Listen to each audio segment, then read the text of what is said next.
Hello, I'm the producer of Murfreesboro Storytellers, and this is our final episode. We started 10 years ago as part of the city's bicentennial project, and since then we visited many places and heard a lot of stories. We've had mayors, state representatives, and astronauts as guests. We've been to events like the Saturday Market in the middle half. So over the next hour we're going to show clips from past episodes, but for this final show we want to hear one of the best stories that can be told. The one about our host, John Hood. John has meant so much to our city and county, and we want you to find out more about his amazing life and career. So, for the final time, welcome to Murfreesboro Storytellers.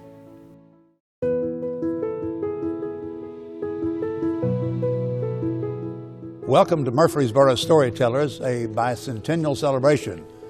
I'm John Hood, who will be serving as your host for this series.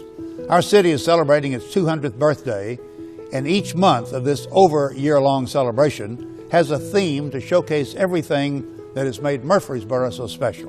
And our guests for this first program are Matt Murphy, local attorney, Pam Caius, community volunteer, and Jock Rucker, local attorney. As a matter of fact, Pam coincidentally is the wife of an attorney, so we have the bar well represented here.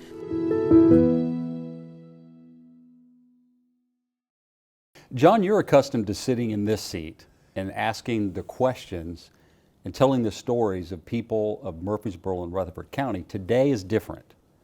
We're going to tell your story, and we're honored to be able to do that because of all your years of dedicated service. And you know, you're usually telling these other stories, but you're a story in and of yourself. We wanted to really begin with your early life and just go through it and find out, you know, what makes John Hood John Hood. Oh my goodness, okay. Well, I'm flattered and honored, Mike. Thank you very much. Pleased to be here. Let's talk about the first memories you have of Murfreesboro and Rutherford County. Well, the first memories I have, I guess I originally lived on Manny Avenue where my father had a service station, also had a grocery store.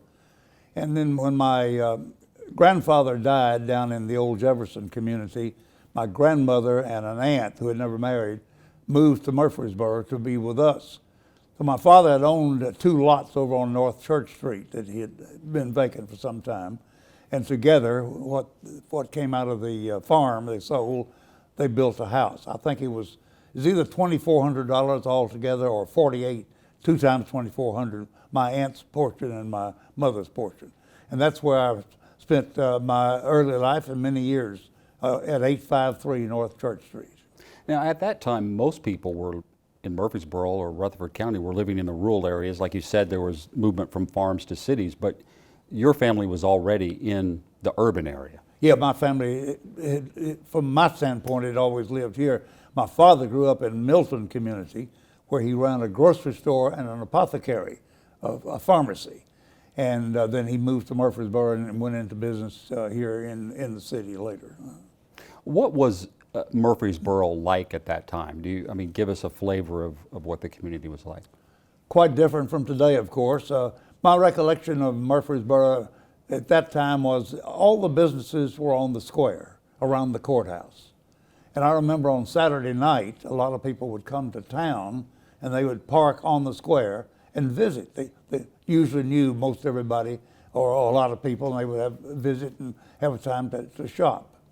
I lived on, as I mentioned, on North Church Street, and that was just, 8 blocks from town. I would walk to town when I wanted to come to Woolworth or McClellan's to shop for toys or items that I was interested in. And I went to Critchlow School, which was at that time where the Rutherford County Health Department is located, and went to Critchlow, which was right across the street from the old Central High School, which burned when I was, I believe, in the 8th grade. And then from there on, the high school classes were held at the Tennessee College for Women, which was on East Main Street, where the Central High School is now located, or on rooms at MTSU, or MTSC it was at that time. So Central High School burned? It did, right. What about Critchlow? Was it fine? Oh yeah, it was fine. It was just later superseded by new schools and new offices and new locations. So how did you spend your time as a child? You mentioned going to Woolworth's. That was typical of that age because you're wanting to go buy something or find something to play with or some candy. Right. What else did you do? Well, there was I mentioned, I think it was a vacant lot there next to our house. My father had the 2 lots. There was a vacant lot on which we played ball at the time, baseball, softball, football, whatever it would be. And I was interested I guess I got interested in broadcasting at the time. My father bought me a PA amplifier and a microphone and a speaker, and I would do the play-by-play of the ball games that were going on a vacant lot there, and that's how I got started initially in being interested in broadcasting and radio. Now, play-by-play, are you talking about you were also participating in the ball games or just doing the play-by-play? No, I was just doing the play-by-play, yeah. I guess at times I was playing in the games too, but yeah. At what age was this? Early teens, I guess it was, yeah. And what kind of teams were playing? Just neighborhood groups. It was just groups out that lived around there and got together and played ball from time to time. So that was good of your father to think about that. I mean, he had some intentionality in purchasing that for you. Do you know how that came about? Did he just bring it home one day, or did you think about I don't really doing it? recall. I'm sure I asked him if he would, and he did, yeah. And so you think that experience that you had doing play-by-play, I assume baseball, I think it was mostly baseball. led to a career in broadcasting? It did. It was my early interest in radio and in broadcasting. What's next? We're going to pry up the top, see what's in under there, and we'll see. We got some bees running around on top, and I'll put that lid there. Okay. And this is the inner board, John. Okay. We have to ease up the inner board, and you do that very gently because we don't want to upset the bees in any way. The bees on top, are they coming or going? They're just looking to see what's going on. Okay. And see the bees on the bottom of the board here.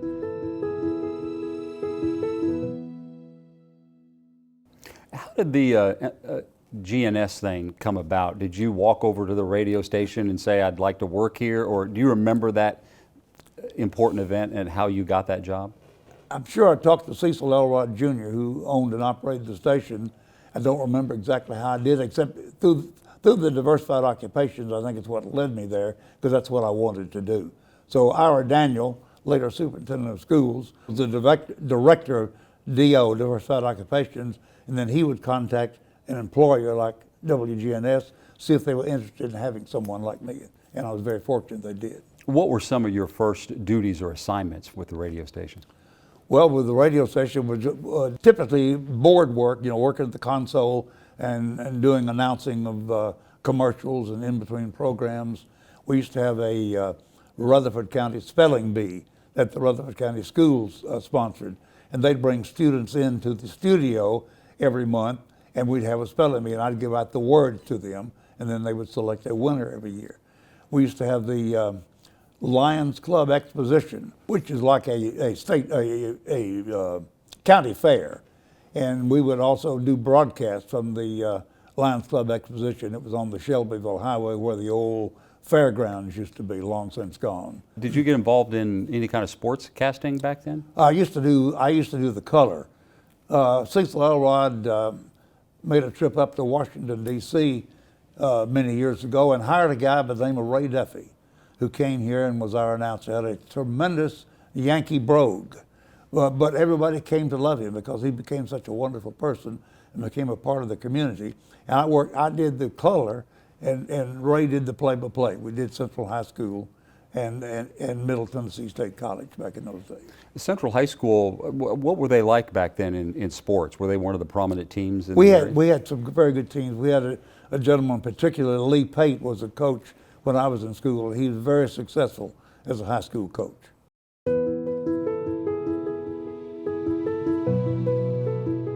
An inch of wood, we're going to do the same thing. Okay. An inch of wood has about the same resistance capacity of a human rib.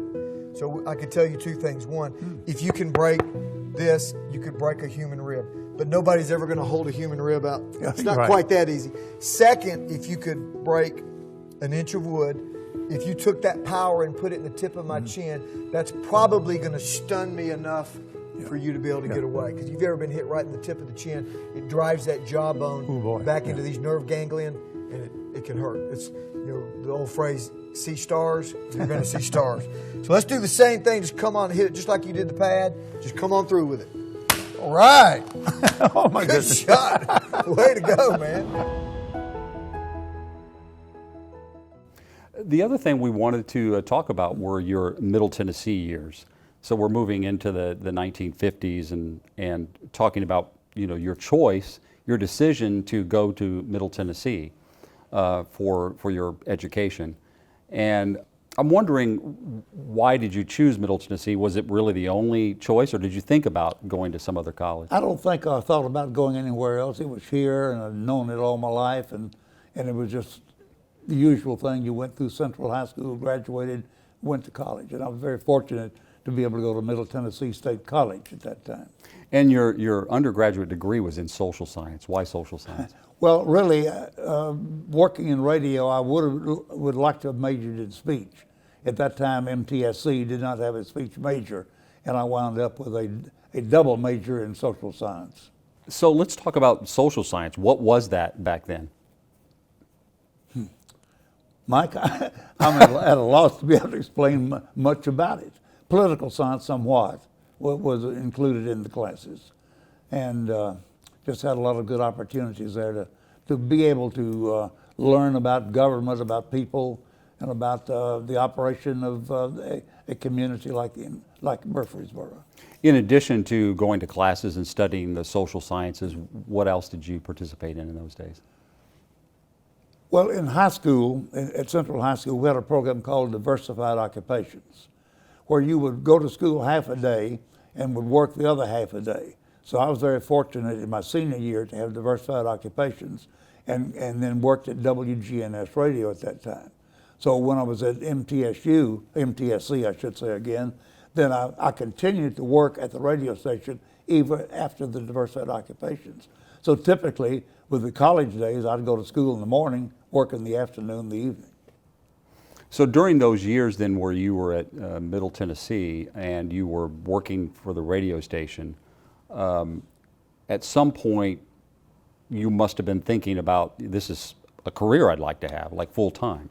Yes, I was. I did, yeah. That was what I was thinking. I'd like to continue on into it as long as I can. And how did that come about? Like where did that transition occur?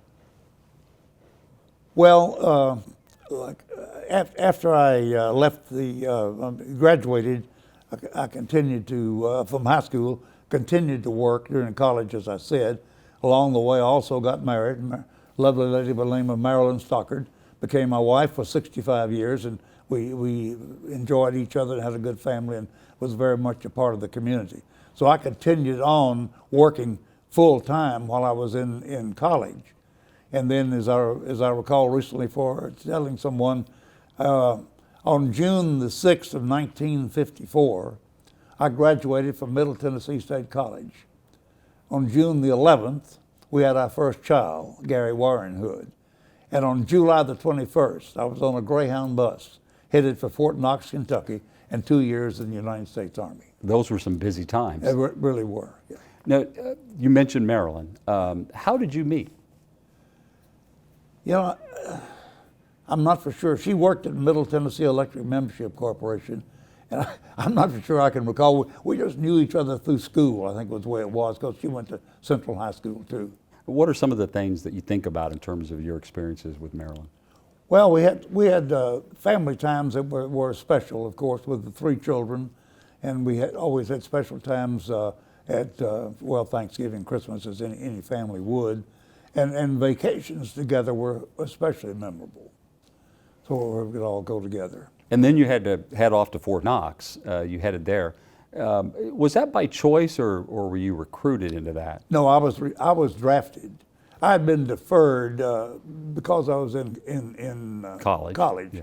and had an education deferment. As soon as I graduated, that was over. And like I say, within weeks I was called up and was on my way for basic training. So you had to do the basic training, and then were you told that, or did you get to choose what you were going to do in your Army career? One day they called about 6 or 7 guys and took them in a van and over somewhere else on Fort Knox. And they were selected to be in the CIA if they wanted to be, counterintelligence agency. Then the next day they took about 10 or 12 of us, the same routine, to be in the Army Security Agency, which I'd never heard of at the time. I knew of CIA. So we went over to a place for being interviewed. There was a sergeant interviewing everybody that came over that one at a time. That gentleman was Bill Morgan from Christiana, Tennessee. He said, sign here. Don't ask any questions. Yeah, you're in. And I was in, and it was a great choice. What a coincidence that turned out to be. What all did you do there, and did you end up leaving Fort Knox for any period of time? Well, after basic training, I went to Fort Devens, Massachusetts, which is where we were for the rest of our time, and that was the Army Security Agency location where I took training there. Took Morse code intercept. It was 1717 was the name of the specialty, but you took Morse code, and it became so fast you had to type. You couldn't write it fast enough, so you started out where it was slow and slow and slower, and I learned to type, taking Morse code, being an intercept code operator, and then later on I went over to another section of the training there and worked as an instructor. What made you decide not to make military a full-time career? I don't know. I don't think I ever had any particular interest in it. I was glad to do the 2 years service and do the best I could at that time, but it just never did interest me. I had other interests. I guess get back home and work in broadcasting. When you came back, at some point you went from WGNS to WMTS. Well, when I came back from the Army, Virgil Trim was the manager of WMTS at that time, and he offered me a job, and I went to WMTS after the service. Were both the radio stations similar? They were just competitors, or any differences? WMTS was daytime. They had a frequency of 860 at that time, and they only could operate during daytime hours. Otherwise, their signal would interfere with another station in another part of the country. Now, WGNS was full-time, as I guess most all radio stations are today. Were your assignments the same? Well, we did a lot of news work when I was at WMTS. We had two-way radios that we put in our cars where we could communicate back and forth, obviously. At that time, we had a fire siren in Murfreesboro, shows the difference in size. But when there was a fire in Murfreesboro, that siren would go off. And everybody in the town knew there was a fire somewhere. You didn't necessarily know where. But what we would do with the two-way radios, we would drive to that fire location. We would get it on the police radio and give a report. And I used to have people to tell us that when I heard that fire siren, I'd cut to WMTS because I knew you'd have a report very soon as to what the fire was and where it was. So we got to be known as a particular news type of station.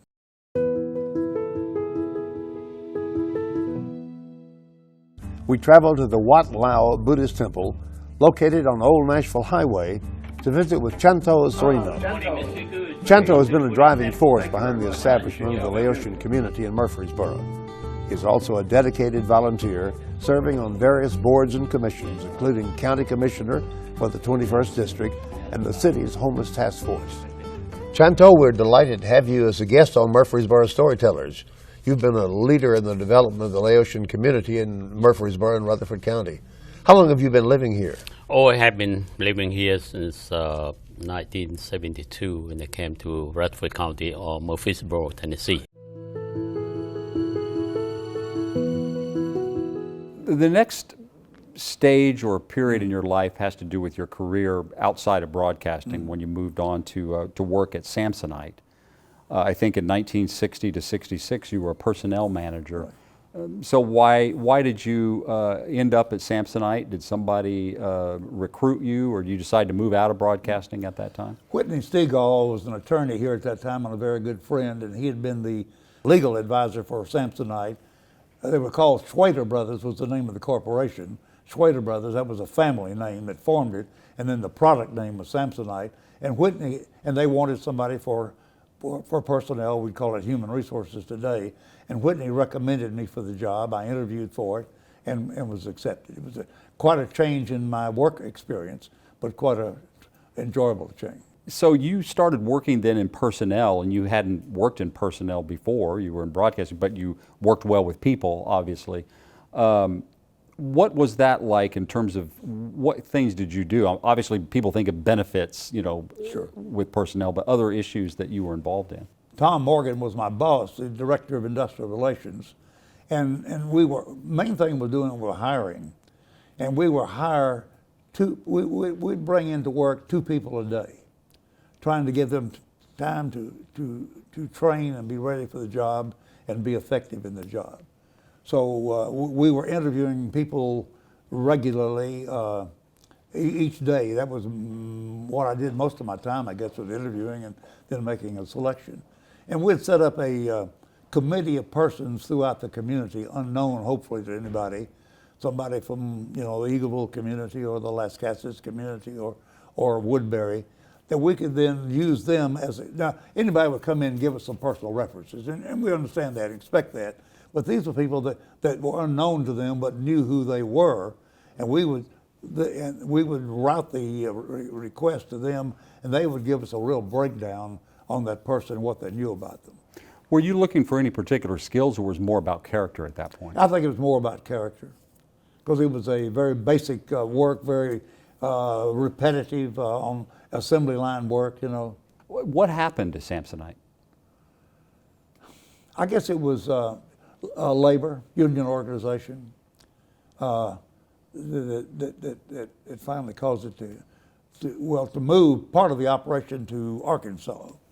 And I presume they're still making card tables and chairs there. So at that point, is that why you had to change jobs, or did you leave Samsonite before it left town? Oh no, I left long before it left town. I was there for 5.5 years, I guess it was. And I had the opportunity to go to MTSU from there to work. They were starting out in private fundraising and set up a development office. At that time, MTSU, UT, whatever, they're state funded. So why would they need private funds? But to do anything extra to build and expand in various ways, that the publicly funded institutions started fundraising privately. And that's when they started the development office. That's when I went to MTSU. When you got there, then what were some of your first goals or duties? Were you working under someone in that development office initially? Oh yes, I worked for Bob Abernathy, it was at the time. He was director of field services, and that included public relations, then development, and alumni associations. So we had the 3 directors that were under him. Now these days, much of fundraising that you associate with are reaching out to alumni who have been very successful, right, and they have some wherewithal, and you recruit them to contribute. Right. Were you involved in trying to reach some of those people that had the wherewithal, or were you trying to just get anybody connected to MTSU? Oh, absolutely. We were, Randy Wood, 1940 graduate of Middle Tennessee from Gallatin, Tennessee, had been very successful in starting Dot Records, if you recall them, from many years ago, and had Randy's record shop at Gallatin, Tennessee, in WHIN. And Randy set up the MTSU Foundation to do private fundraising. As I recall, he donated $100,000, something like that, which at that time was big, big money, of course, and set up the foundation. And again, Whitney Stegall was one very much involved with the foundation, and other people in the community. They set up a board of trustees. And so I, in effect, worked with the foundation and for MTSU staff. Was it tough to raise money back then? Do you feel like it was a challenge? It was a real challenge, because people wondered, why does a state institution need private money? Don't they have enough, And to do, like I say, to do extra things and special things, they had to go into private fundraising. So, what stands out as some of your success stories back then? Well, we had, I guess, many successes, but mainly originally through alumni chapters in the respective communities where they were located, through businesses here in the community. We would go back, go to them and get them interested in particular programs that were going on at the university that might be directly related to their work and be able to help them to be able to expand and improve. While you were at MTSU, you were an administrative assistant to President Melvin Scarlett. Tell us about that relationship and what he was like. I was in the development office first, I think for 5 years it was, and Dr. Scarlett came on from Minnesota, I believe is where he was before coming here. And I had the opportunity to move down to the president's office and work with him directly as administrative assistant. And he was here for a number of years too. He I mean, was. he's one of the presidents that stand out. McPhee's been here a long time. Oh yeah.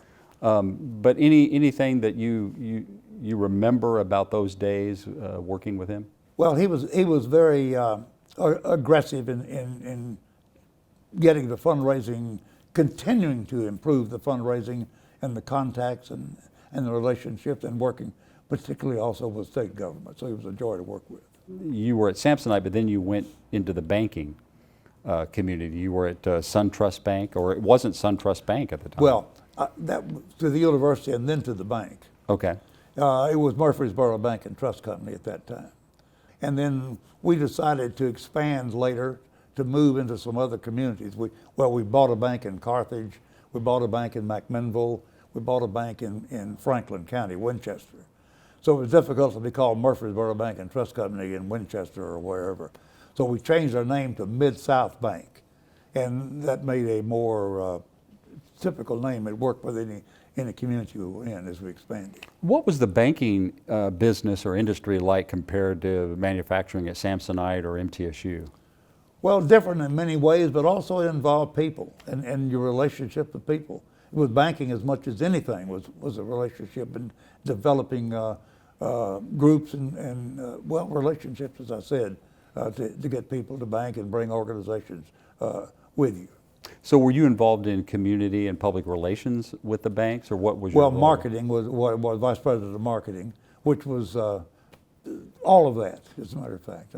Mm-hmm. So your role was to market this particular bank to the community, and maybe even to the Middle Tennessee region, to convince them to do their banking there. Absolutely, yeah. And we worked on getting newcomers. I had a good friend at State Farm Insurance who would always send me a list of people who were coming in once they'd notified the people in the house at State Farm. And I would be on the phone and call them in Vicksburg, Mississippi, or wherever they were, to introduce them to the bank and tell them I'd appreciate doing the banking when you get here. Love to meet you and work with you. We would do luncheons at the bank.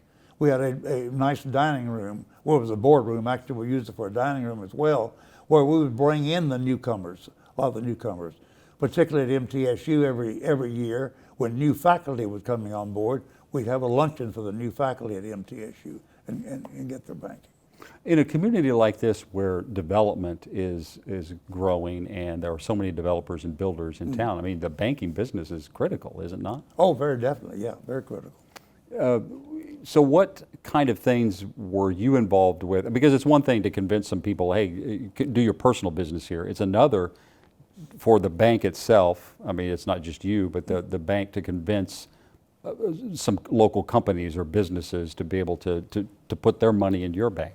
Sure, we'll be regularly calling on the local businesses, retail, manufacturing, wholesale, whatever, to be able to encourage them to come and at least give us a portion of your business and eventually maybe all of the business. And then the next step from there is not just business, but to be involved in civic leadership or nonprofit organizations that help the community, those in need. And you've been involved in that as well. I have been, and back in those days, almost every bank had a member of their staff in a civic club, because that was one of the first things you did: the Exchange Club, the Lions Club, the Rotary Club, Kiwanis. Every bank would have a person would go to be a part of that organization, and so that way they had the good working back and forth. Now you don't find that nearly as apparent as it used to be. What have we lost from that, do you think, that sense of community and some of the people being involved? I mean, maybe it's because when you grow, you lose some of that personal touch. I don't know what it is, but apparently you do, unfortunately, but it is so important, I think, that helps you to maintain that contact and that relationship, to be able to do things together for the community or for your business or for the bank. We actually have kind of a cool day for July, don't you think? Very pleasant, as a matter of fact. Now, this market runs from June through October, is Yes, that correct? sir. We open the first Saturday of June and we run through the month of October. So actually it's about 22 weeks. Okay. The hours are 8 to 12. We have 57 spaces. We opened the market with only 12 back in 2010. This is our 6th season. We have Tennessee farm-related products only. And that includes, of course, the great veggies, fruits, flowers, plants, eggs, honey.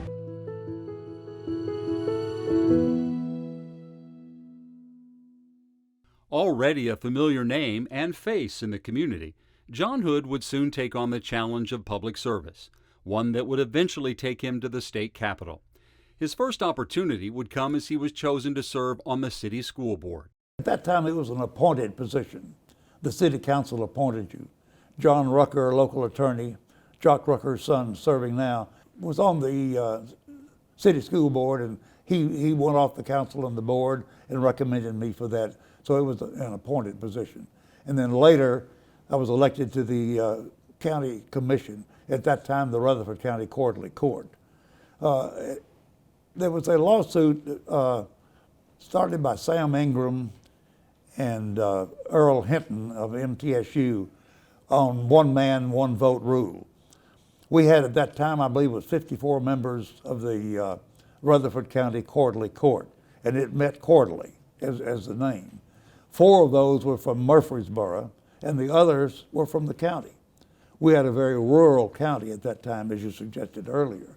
So they initiated a lawsuit, the one man, one vote rule, and at that time I decided to run for the county court and was elected to that. Why was it called the Rutherford County Court? You had judicial responsibilities. So you were a magistrate at that time. You could perform weddings, you could do various things of that type. The least of which I enjoyed doing, but I did several at that time. You were called on to do it. So that was the reason that it was called court, and they only met, as I said, quarterly. So we came in as new members. We said, I don't remember the budget of the county at that time. You only meet quarterly to operate the Rutherford County. So we changed it to be a monthly meeting and started meeting monthly. And it was meeting always at 10 o'clock in the morning. Almost everybody pretty well had a full-time job, not that you couldn't take off, but we said, let's make this an evening meeting. And we kept the July meeting in the daytime, which was always the budget meeting. So we started meeting monthly at night. And that time, the county judge over the county court would pretty well run the court. He would call committee meetings, conduct committee meetings, and dismiss you. And then we were electing chairman. We said, wait a minute, as a chairman of the committee, why am I not serving as a chairman and operating the committee? So we changed all that committee structure and became a very working county commission and changed the name. How did this early service with the school board and then the county court, as it was called at the time, a quarterly court, how did that enhance your effectiveness? In other words, later when you became a legislator, you started to know how things work, I guess. It gave me experience, with the various parts of government to be able to understand how things come together. What made you decide to run for the legislature? What was it about what you could do there? To me, it gave me another opportunity to be of service. It was just I guess something I'd had thought in the back of my mind all my life. My father was a sergeant at arms for the House of Representatives in young years. I did not know that. Used to ride the Greyhound bus to Nashville every day to be sergeant at arms. He would bring me back a copy of the Tennessee Blue Book, and I always enjoyed looking at that. Never would I have thought that one day my picture and my bio would be in there too, along with the other members. It was just one of those things that's sort of in the back of your mind that you might like to do, and I had the opportunity at the time to do so. And then when you got there, obviously, as someone who is dedicated to community service, you were trying to achieve some things or make some things happen, whether it be in education or child seat safety, or whatever it is. What are some of the things you wanted to achieve when you got there? Well, anything to improve education, improve the funding for education, and be able to approve new programs as they came available, which whether it was through the State Department of Education, but the funding had to come out of the legislature to be able to make them to happen. One of the bills that I took pride in, we had a very low percentage of seatbelt wearers. You could not be stopped for not wearing your seatbelt. You had to be stopped for some other reason, and then you could be fined for it. But we changed the law so that you could be stopped for not wearing your seatbelt and set a fine for it. Prior to that time, we had about 68% usage of seatbelts. It went up to 85%, I think, after the bill was started. So the idea of that was not to collect fines, but to save lives. And hopefully, right, because if you increase the usage, you're going to reduce, hopefully, accidents and fatal and accidents. Casualties. Right. And that was successful. I mean, that did that. Was that modeled off of other states, or other states that were already probably doing that, right? I'm sure they were. I don't remember particularly. We just thought it was something that needed to be done for this state. During the time you were at the legislature and then you had experience with MTSU, I don't know if you initiated it or how it got initiated, but you were a participant in it in the legislature, was the posters at the Capitol.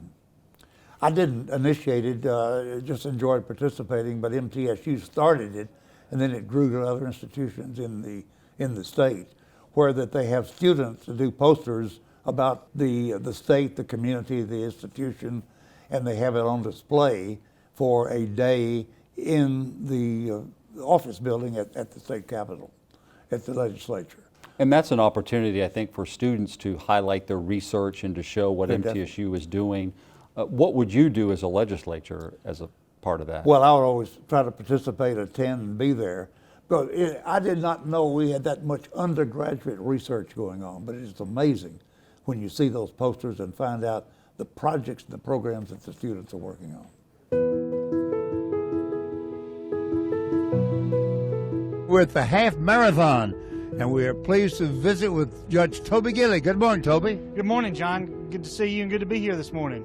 Are you a regular participant in this event? I have never missed it. This is my 12th in a row consecutively. Wonderful. This is a half marathon, right? A half marathon. How long will it take you to run it? I will finish it probably in an hour and 45 to an hour and 50 minutes.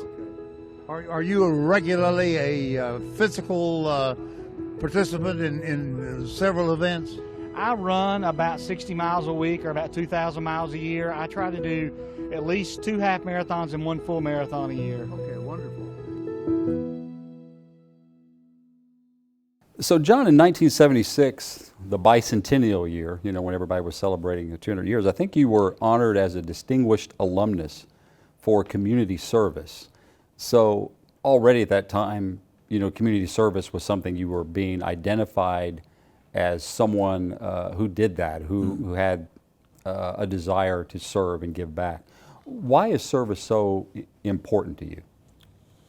I just think we have a debt to pay, that we need to pay back for the life that we have, for the community we have, for the success we have, and it's just always been important to me. You've been quoted a number of times when you talk about that same thing. Service is the rent you pay for room on this earth. Space on earth, yeah. For space on earth, yeah. Why did that quote resonate with you, and do you know who said it the first time? I'm not sure where I got it from, and then I've always said that, well, service is the rent you pay for the space you occupy on earth. And I said I've just been trying to keep my rent current. And that's a great way to look at life. Yeah. I think, and now it's probably several people have been quoted as saying that, but if you look it up on the internet, you know who's credited with that? I wondered. Muhammad Ali. I did not realize that. Which is interesting, you know, that I think he I had read had I've forgotten it. that quote connected to him. And you were past president of the MTSU Alumni Association as well. So, I mean, a lot of people graduate from MTSU and they move on and they have careers and they may not even ever come back to Murfreesboro, but you stayed and you were involved in the Alumni Association. Right. What stands out during your period there in terms of things that you were involved in? Well, we were, of course, trying to encourage alumni to come back to the university for various events, sporting events, but cultural events as well, because always had a very active theater arts program, and come back for things of that nature, not just in the community. To come back for homecoming during football season, and to be able to participate still in the activities of the university. And so we were always working to support anything that the university was trying to do to better the community. You mentioned cultural arts too, and I know you were involved with the Center for the Arts board, and during those years you were trying to achieve some things and did. What stands out in that? Well, when Joe Jackson was mayor, the post office moved from where the Cultural Arts Center is now to on West Main Street at that time, I guess it was. So the building was vacant. It was built in 1909, as I recall, and the Post Office Commission at that time had architects that went to respective communities and designed the building to fit into the community.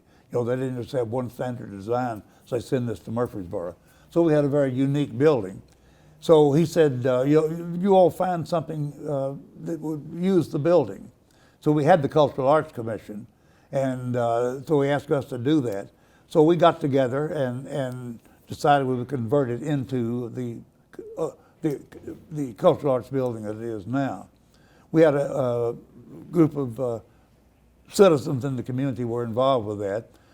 We had two ladies that went to the Christy Houston Foundation, which came about from the hospital sale of many years ago, and got a grant for $500,000 to convert the building.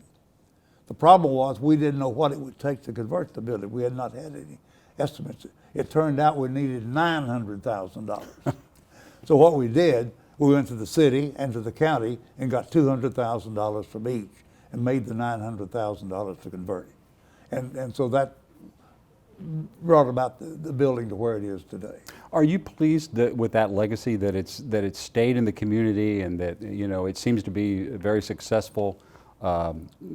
Children's theater at that facility. There are performances all the time. Of course, COVID slowed it down a little bit, but that's one of the things that is important to this community. Oh, it is, absolutely. I've been very pleased to see it continue to flourish.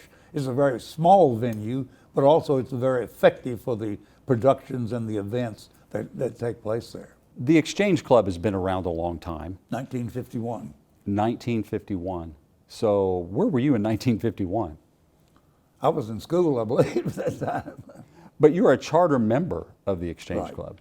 Bill Allen and I are the two final living charter members of the Exchange Club.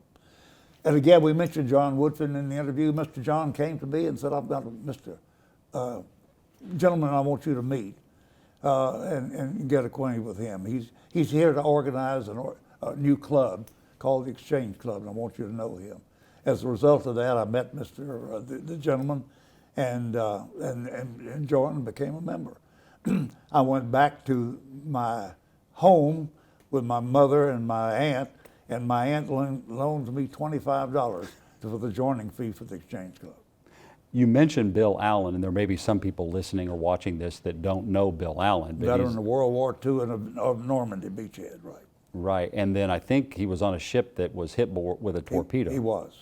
So he's someone that you were involved with in the Exchange Club early on. Oh yes, from day one. In addition to being a charter member, I had the privilege of being national president of Exchange in 1980-81. You also served as president of the Chamber of Commerce, which, you've been involved in these nonprofit organizations like the Exchange Club, but the Chamber of Commerce is involved in that recruitment and getting business to come here. And then in addition to that, I guess after serving in that role or around that time, you were asked to do ribbon cuttings and groundbreakings, and for a long period of time, you've gone to all of these events. We have an organization known as the Chamber Diplomats that go forth to do ribbon cuttings, groundbreakings, and events in the community.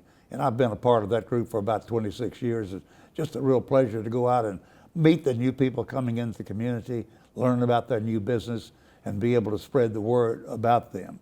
You know, one year we had, I think, 128 ribbon cuttings and groundbreakings. Not nearly as many since the pandemic, but we still have a lot of that happening every week.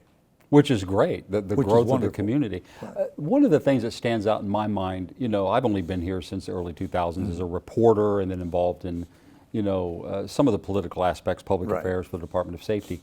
And I go to some events, you know, I was at MTSU as a reporter there. Right. And I see you everywhere, and that's just the places when I'm there. So probably 3/4 more are the places that I'm not there, but I know you're there. You are a fixture at all these places, and it just like, it's amazing your commitment and your dedication to serving your community in that way. And we've talked about the quote and everything, but the other aspect of that is that's work. Like, you've got to be ready, get there logistically, wherever it is, and you know, there's probably times where you're not feeling quite up to it, either health-wise or just like, I'd rather be doing something else, Yeah. but you're there. Well, I just enjoy it. I feel it's a way of paying back to the community, as I say, and being involved and getting to know and meet new people. And you work with Kelly Beam on a lot of these groundbreakings. Oh, yes, absolutely. Right. Yeah, she does a great job. Yeah, we have usually 70, 80 volunteers in the diplomat group. They don't all make every event every time, but we'll have 30 or 40 people at a typical ribbon cutting. Why is it important that we celebrate that? I think to let these people know we're welcoming them to their community, we want them to be a part of the community, that we want to be able to help them to be successful. And then the Rutherford County 911 building, which is out there on the west end in the growing section of Murfreesboro. I think you were involved in another commission with it because you now have, your name is on that building, right? Well, I'm on the Emergency Communications District Board. Still to this day? Still to this day, and treasurer. And I've been on initially. I worked with the folks organizing it in the beginning back in the 80s, I guess it was, 80, 90, 1990, 1985, somewhere along in there, to have a referendum of the citizens of the community to organize the 911 organization. So we had a referendum at that time. It was the highest percentage of positive votes to set up a 911 organization for the community. And I think one county has exceeded it since that time. So what do you credit that with? Or what do other people credit that for, the success in that? I think people are aware that they needed an emergency system like that to be able to handle emergencies when they happen. That's redundant. Before, you know, you had a number to call for the fire department, a number to call for the police department, a number to call to a funeral home to get an ambulance and whatever. We didn't have public ambulance service at that time. What was it like when someone came to you and said, we want to name this building after you? Well, very, very flattering. I'm just honored to have that to happen. And then I think there is a street. There's a John Hood Street in town. And there, actually, I think there's a photo of you outside that street sign. That's at Rockvale Meadows, as it is. A developer called me one time, and somebody representing the developer said, we want to name a street for you at Rockvale Meadows. I said, oh, come on, my goodness. But anyway, they did, and it is there. Tell us about the Elvis shows. 2 times here 1 year and 3 times the next year, I guess. Yeah. How was it to deal with Elvis, the great entertainer that he was? John, it was easy for me to understand why you never saw Elvis on Johnny Carson, because Elvis Presley was too nice a person. Johnny Carson would have probably eaten his lunch. So I'm sure the Colonel had a lot to do and say about that, but that's what I remember most about him off stage. Okay. Now, when his band struck up 2001 A Space Odyssey theme and he took the stage, he was a different person entirely. I can imagine. I can believe that. Yes. You know that I've been a long-term member of the community since I moved here, Right. and my brother had worked for Bridgestone, still does. Okay. And when I decided to locate here, he said, you know the place you've got to go? You need to go to Murfreesboro. That's where you need to find a place Is that to right? live. To me, the first thing that says to me is there's something about Murfreesboro that stands out, that people say that's a community, that's a place you want to live. What do you want people to know about Murfreesboro? I think Murfreesboro is a giving community. Everybody is interested in trying to make things better for the whole community and make it a better place to live. To be able to help bring about businesses to our community, to make it a place where you don't have to drive somewhere else to get anything done. A place to be able to raise a family, get an education all the way through the doctorate at MTSU, and be whatever you would like to be. One of the things that people say about Murfreesboro, I think it's true, is that it has all the amenities of a city with a small town charm. That's one of the things we've been able to preserve, I think, is that small town charm that makes it different from so many communities. I agree. The other thing we wanted to talk about was your family. So during all this time, you are giving back to your community and very involved professionally, but you had a family. You raised 3 children. And that's always a tension or a conflict between doing what you need to do in your profession and in the community, and then making sure you're there for your family. I've been very fortunate, and maybe sometimes the various things I've been doing, I've taken away from time that I should have been with the family, but they've been very, very good to me. They've been very successful and never a problem, and just been enjoyed all the times over the years. So you have 3 children. They're all obviously adults now. Yeah. What are they doing? Let's share some. Well, Gary, the oldest, has been working in TV production for a number of years. Through his involvement, we've been able to attend a lot of wonderful shows over the years. The Oscars at one time, be able to attend the Kennedy Center Honors for a number of years. And you mentioned the picture with Dolly Parton, and that was made at the Kennedy Center Honors, I think, with Gary and with some other people there at the Kennedy Center. Gary has recently moved to Florida and semi-retired, partly due to the pandemic and the lack of work in the television industry like it was for a while. Our daughter Rebecca lives in Franklin. She's married to Tom Hagen. They have a daughter, Kristen, is married to Josh Waters, whose family is in the trucking business. And they have a daughter, Callie, who lives in Mississippi. They live in Meridian, Mississippi. The other son, Mark, works in banking and mortgage lending and works at this time for SunTrust Bank. And he's in this community. He's in this community, right. And then you have, as you mentioned, grandchildren. Right. We have the 4 grandchildren. Gary has twins. Rebecca, I mentioned, has the daughter, Kristen, and then Mark has a son, Robin. Obviously, you've had some time to think about what you want your legacy to be. And some of the people have done that for you because you've been awarded numerous times. I think, the education, the celebration of education gala, the business legend, the naming of the building, the Journalism Hall of Fame, which must be meaningful to you, the American Red Cross Hero Award, the Doug Young Lifetime Achievement Award. I mean, it goes on. And then recently the Sage Award, which is something that they give to someone who is not only giving to the community, but you're demonstrating the ability to live well. I think it's okay, it's fair to ask your age. And my age is 90. Yeah. 90, and you're still out there doing things that maybe some 60-year-olds do. 324, 31. It's just, part of it you probably feel like you're blessed health-wise to be able to do it.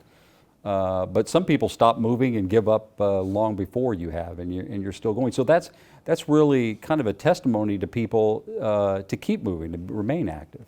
I think it's important to remain active in some way or another, active in the community, active mentally, and certainly active physically, to be able to then continue to be of service and do things that are worthwhile. And you probably want to continue doing this for as long as you can. I hope so, yes. What do you I'm want? afraid to quit. Yeah. There's something to be said about that. They say when you stop moving, you know, Yeah. that's the Very end. definitely. What do you want your legacy to be, or what would you like people to remember about your life that you think would be helpful? I've tried to give back to the community, and again, as we say, to compensate for the life I've had, for the many privileges I've had, the many opportunities, many successes I've had, and many friends that I've enjoyed knowing over the years. I want to personally, as the person that's been fortunate enough and honored enough to interview you, to say thank you for all that you've done for our community and for your hometown. You're a native son, and you've done more than your share. I salute you, and I thank you as a part of this community for doing what you've done. Well, Mike, you're very kind. Thank you. I've been very blessed.